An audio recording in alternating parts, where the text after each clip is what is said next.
अब देखते हैं प्लेसर निक्षेप। ये प्लेसर निक्षेप क्या है?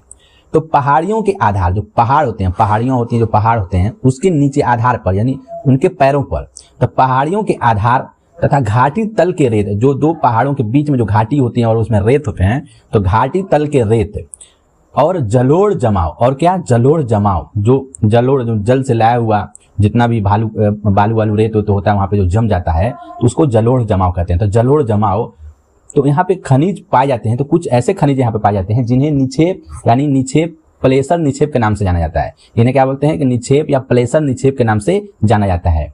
तो पहाड़ियों के आधार पर, घाटी तल के रेत पर और जलोढ़ जमाव पर जो खनिज पाए जाते हैं उन्हें प्लेसर निक्षेप के नाम से जाना जाता है। क्या जाता है? प्लेसर निक्षेप के नाम से जाता है। इनमें प्रायः ऐसे खनिज होते हैं जो जल द्वारा घर्षित या कटाव क्षरण नहीं होते। ये ऐसे खनिज होते हैं कि जल द्वारा घर्षित नहीं होते, कटाव नहीं होता इनका और क्षरण भी नहीं होता। ये जल से न घर्षित होते, कटाव नहीं होता, क्षरण भी नहीं होता जल से। इन खनिजों में सबसे महत्वपूर्ण सोना, चांदी और टिन व प्लेटिनम प्रमुख हैं। इन खनिजों में सोना, चांदी, टिन व प्लेटिनम प्रमुख हैं। तो ये जो मिलते हैं प्लेसर निक्षेप के द्वारा मिलते हैं। तो पहाड़ियों के आधार पर, घाटी के रेत में जलोढ़ के जमाव पर, तो जो निक्षेप प्लेसर निक्षेप में बनने वाले खनिज हैं तो वो हैं सोना, चांदी, टिन व प्लेटिनम प्रमुख हैं। ये क्या होता है? जल से इनका क्षरण नहीं होता है।